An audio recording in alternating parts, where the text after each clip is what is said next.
अस्सलाम वालेकुम everyone, this is Mohammad Awais. आज हम एडजस्टमेंट का एक दूसरा प्रॉब्लम करने जा रहे हैं। ये प्रॉब्लम है। जैसा कि मैं पिछले लेक्चर में समझा चुका हूँ कि एडजस्टमेंट होती क्या है।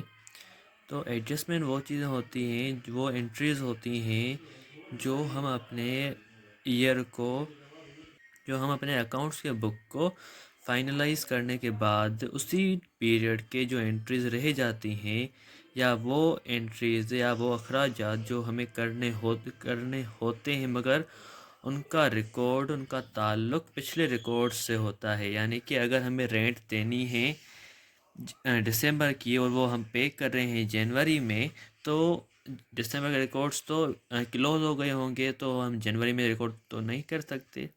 तो इसी वजह से एडजस्टमेंट एंट्रीज़ की जाती है। तो एडजस्टमेंट में एडजस्टिंग एंट्रीज करने से वो जो एंट्रीज दिसंबर की होंगी वो दिसंबर में ही मर्ज हो जाएंगी। तो ये बेसिक कॉन्सेप्ट था। इसका डिटेल में समझने के लिए आप पिछला वीडियो देख सकते हैं। तो ये एक प्रॉब्लम था जो मैंने दिखाया आपको। पहली एंट्री है outstanding office rent and electric bills 7,000 and 1,200 respectively. तो यानी कि ये पेएबल है, आउटस्टैंडिंग, एक्रूड एक्सपेंसेस, ये सब सेम बात है। तो आउटस्टैंडिंग रेंट है तो ऑफिस रेंट एक्सपेंस 7,000 और आउटस्टैंडिंग रेंट 7,000।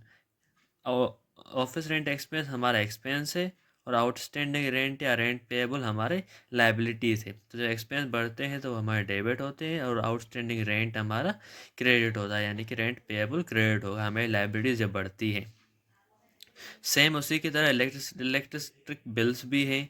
तो इलेक्ट्रिक बिल्स एक्सपेंस 1,200 एक्सपेंस बढ़े तो डेबिट, और आउटस्टैंडिंग इलेक्ट्रिक बिल्स और electric bills payable, accrued electric bills जो भी आप लिखना चाहें लिख सकते हैं। 1,200 क्रेडिट में हमारी लाइबिलिटीज़ बढ़ गई।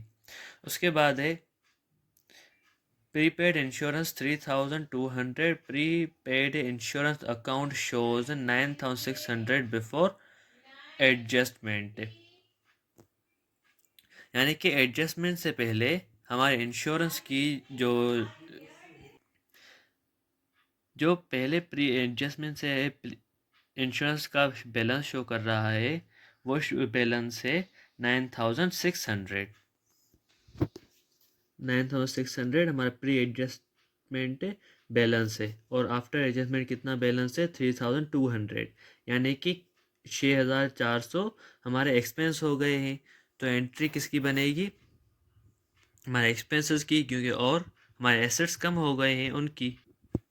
तो इंश्योरेंस एक्सपेंस 6,400 और प्रीपेड इंश्योरेंस 6,400।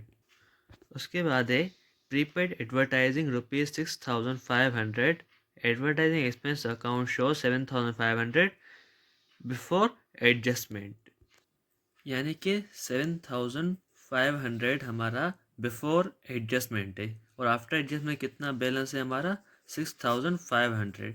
तो एडजस्टमेंट यानी कि एक्सपेंस हमारा कितना हुआ है 1,000 हमारा एक्सपेंस हो गए हैं। ठीक है, तो 1,000 एक्सपेंस हो गए और हमारे एसेट्स कम हो गए 1,000। तो ये एंट्री बनेगी एडवर्टाइजिंग एक्सपेंस 1,000, प्रीपेड एडवर्टाइजिंग 1,000। ये हमारे एक्सपेंस से बढ़े तो डेबिट हो गए, हमारे एसेट्स कम हो गए तो क्रेडिट हो गया। अब prepaid shop rent 9,500 and pre adjusted trial balance shows prepaid shop rent 16,000। यानी कि 6,500 हमारे एक्सपेंस हो गए हैं। तो रेंट एक्सपेंस 6,500 और प्रीपेड शॉप रेंट 6,500। उसके बाद है accrued interest on notes payable. तो इंटरेस्ट एक्सपेंस डेबिट और इंटरेस्ट पेएबल क्रेडिट 1,750। उसके बाद हमारी एंट्री है provide allowance for bad dates 2.5%, 2 और 1/2% ऑफ अकाउंट्स रिसीवेबल।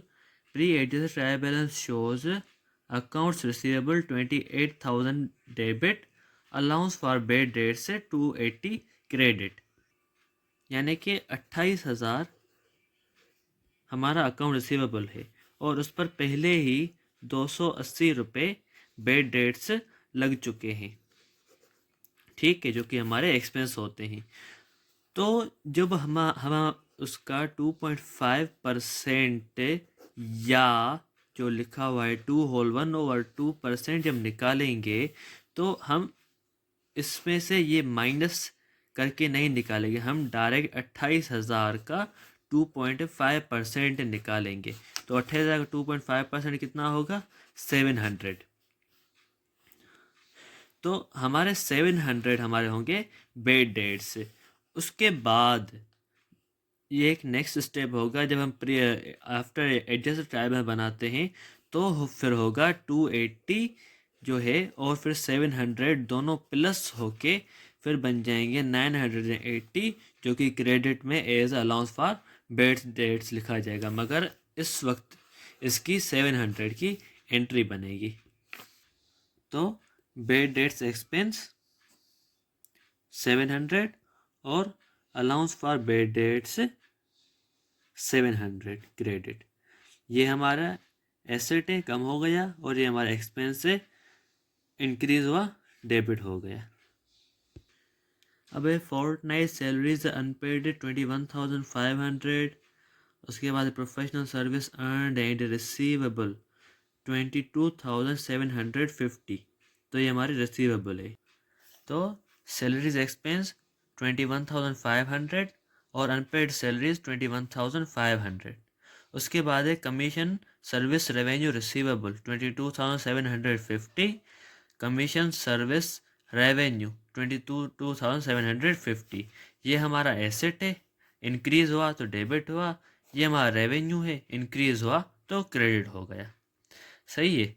उसके बाद है depreciation 10% on office furniture and 12 or 1/2% on office equipment. Pre-adjustment trial shows office furniture 68,000 and office equipment 97,000।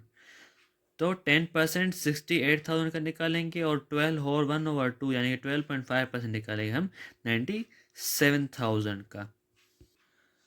तो depreciation expense on office furniture, ठीक है, ये office furniture 6,800 10% निकाला और depreciation expense on office equipment 12,125 debit और एक्यूमुलेटेड डेप्रिसिएशन 12,125 क्रेडिट। ये जो हमारा डेप्रिसिएशन एक्सपेंस है ये हमारा एक्सपेंस है और जो एक्यूमुलेटेड डेप्रिसिएशन है ये हमारे एसेट हो हैं, ठीक है।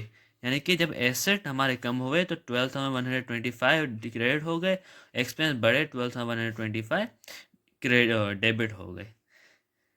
तो hope you all got this. इंशाल्लाह नेक्स्ट लेक्चर में ये हम प्रॉब्लम सॉल्व करेंगे, आप इसकी प्रैक्टिस करिएगा।